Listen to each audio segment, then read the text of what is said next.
Hi, my name is Joshua Sanders, and I work at Wheatland High School. I've been there for only about 2.5 years. I'm a newcomer. I want to learn the idea behind community schools. What is a community school? So I went out and reached out to Aaliyah Van Dyke, who is our director of community schools on campus, to have a few words and just figure out what this whole thing is. What are some of the challenges of getting those resources out to families? Yeah, in our area, so South Yuba County, it's really about transportation and just geographical isolation. In the town of Wheatland and Plumas Lake, there are very few social services or resources in the community. There's, even if families have means and have transportation, many of our families are commuting to work, sometimes commuting 45 minutes. And at the end of the day, it's a lot harder for them to then turn around, pick up their child at school, and then go back into town to go get connected to resources. And then many of our families don't have the means to do so. So we've got about 80% of our students qualify for free and reduced lunch. So they are struggling more economically. And so many of our families don't have the capacity to be able to go access resources that require them to drive a long period of time, that might require them to take off time from work. So it makes it a lot harder for our kids to be able to get the same type of support that you would need. We've also seen an increase in your Safe Harbor program. Mm-hmm. Why don't you tell me a little bit about the Safe Harbor program? Yeah. So Safe Harbor is our group on campus for students who we would term at promise youth. So on Wheatland, or at Wheatland High School, we include students who are in foster care, former foster youth, students who qualify as homeless under the McKinney-Vento Act. So that not only includes our students who are unhoused, but also our students who are doubled up with another friend or a family member. No matter what, they have housing insecurity.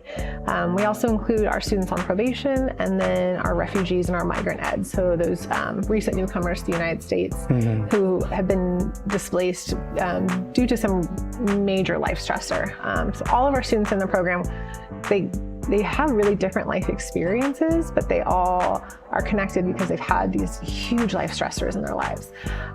And those life stressors can often feel really isolating for them. And so we found, or I found when I first was hired here, I really wanted to target all our foster and homeless students individually and be able to provide really in-depth services. And then you get better at identifying students and you just get overwhelmed by the process. And so we realized that what they really need is kind of this sense of belonging and connection on campus. And they weren't necessarily going to get that only from staff members. And it was really helpful for our students to be able to have a student group on campus where they could go and automatically connect with other students who've had similar life experiences. So that was kind of the development of the Safe Harbor program. And since then, it's really blossomed into this way that we support our students who have perhaps the greatest barriers to their education on campus. And we just look at every way that we can reduce those barriers. Ms. Van Dyke and I had a wonderful chat about community schools. What makes a community school? And she also mentioned the FRC, the Family Resource Center on campus. There, I met with the Assistant Director of Community Schools, Jessica Ibarra, and the Family and Community Schools Coordinator, Nancy Kaida Hiva. So check out the highlights of that conversation. We are in the Family Resource Center. Yeah.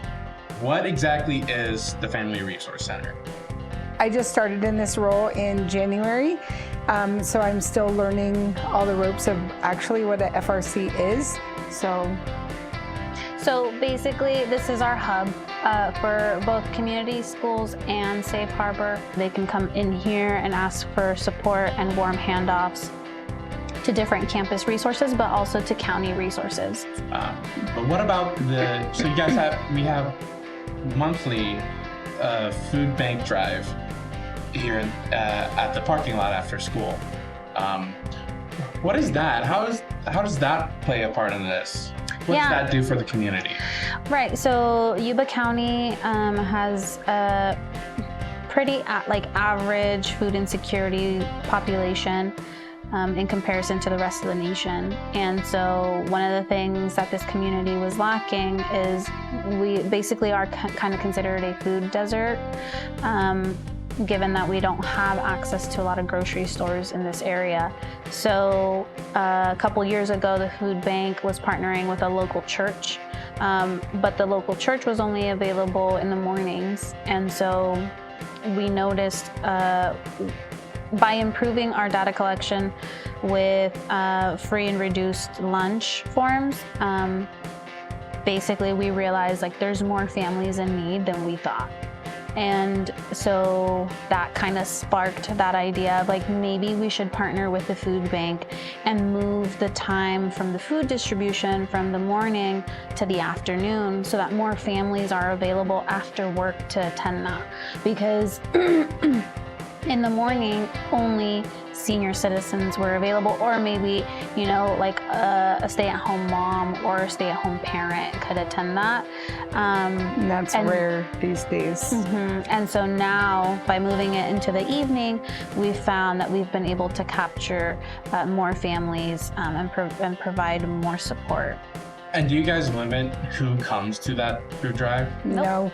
It is open to the community. We hope that everyone comes. We even have students that are potentially like inter-district transfer students, so they don't necessarily live in this county. They may live in a neighboring county, but even they can come to the food drive and get some help. And one of the excellent projects that we're working on with our with our community resource closet is they are giving us a pallet of food every time they come for us to then stock our pantry, so then we can help families out as they're waiting for the next distribution, or they're waiting for their monthly CalFresh to like reload, and you know, so there's resources for them all month long, so nobody's going hungry in our county. That's our hope. Needless to say, I learned a lot about community schools and what our school is doing for our community. Here in this edit, I just highlighted the FRC, the Safe Harbor program, and the Food Bank Drive. But there's so many other things that we do, like our CTE pathways and our Military Connected Youth program, that I didn't even touch.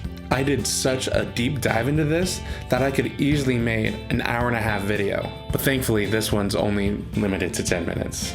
Who knows, maybe you'll see a director's cut soon.